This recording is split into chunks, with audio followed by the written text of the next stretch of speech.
Assalamualaikum warahmatullahi wabarakatuh. Alhamdulillah wa syukurillah, la haula wa la quwata illa billah. Saudara-saudaraku, masih berkenaan dengan Hari Diabetes Sedunia tanggal 14 November tahun 2023.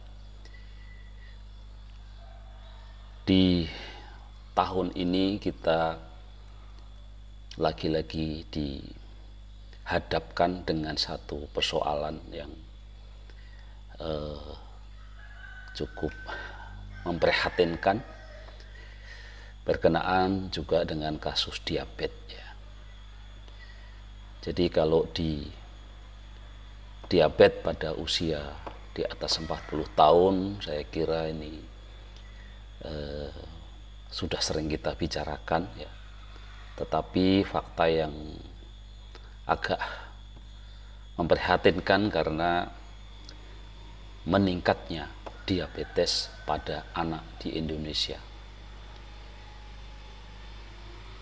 Satu media terkenal ya dari kompas.com menyebutkan bahwa kasus diabetes pada anak melonjak drastis sampai 70 kali lipat pada tahun 2023 ini jika dibandingkan dari 2010. Dr.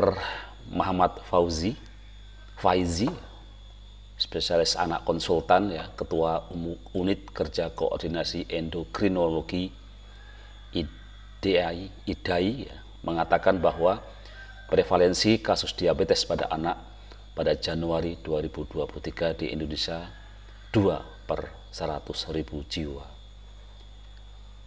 Pada tahun 2023 ini angkanya meningkat 70 kali lipat dibandingkan pada tahun 2010 yaitu dari 0,028 per 100.000 dan 0,004 per 100.000 jiwa pada tahun 2020 ya. Menurut laporan yang diterima dari Ikatan Dokter Anak Indonesia hingga Selasa malam ya, di Januari 2023 ada setidaknya 1.645 pasien anak penderita diabetes yang tersebar di 13 kota di Indonesia, yaitu di Medan, Padang, Palembang, Jakarta, Bandung, Semarang, Yogyakarta, Solo, Surabaya, Malang, Denpasar, Makassar, dan Manado. Dari 13 kota yang sudah melaporkan kasus, paling banyak ada di kota besar Jakarta dan Surabaya. Kemungkinan jumlah kasus tersebut tentu saja ada lebih banyak dari angka yang terregistrasi ini ya.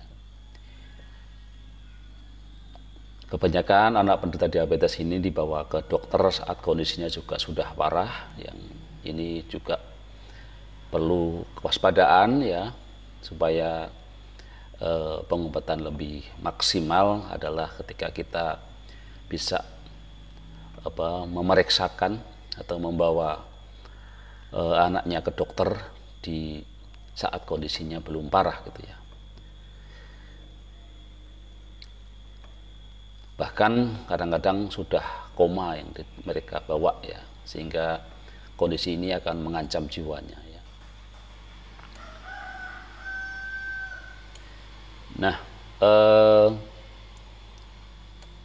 Ketua Pengurus Pusat Ikatan Dokter Anak Indonesia ya, Dr. Piprim Basarah Yanuarso, SPA, konsultan, mengatakan bahwa penyakit diabetes pada anak seperti epidemi yang tidak menular ya. Jadi epidemi ini artinya kejadiannya meningkat pesat luar biasa di seluruh dunia termasuk di negara kita. Dr. Piprim memperkirakan penyebab diabetes pada anak yang jumlahnya meningkat pesat ini berarti ada sesuatu yang salah ya dalam gaya hidup manusia modern saat ini. Menurut Dr. Piprim, ya, Pertama, ia sebutkan bahwa penyebab diabetes pada anak sangat erat kaitannya dengan pola makan. Apabila seorang anak dari awal sudah selalu makan makanan dengan indeks glikemik tinggi, karbohidrat tinggi, tinggi gula, tinggi tepung, ditambah tinggi minyak trans, inilah menjadi cikal bakal musibah kita di seluruh dunia.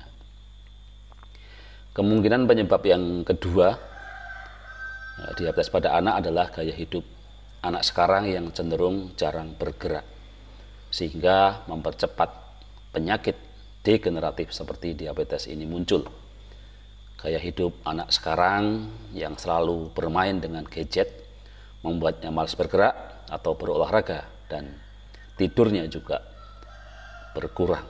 Jadi saya kira di anak maupun di orang remaja juga dewasa persoalannya sama ya.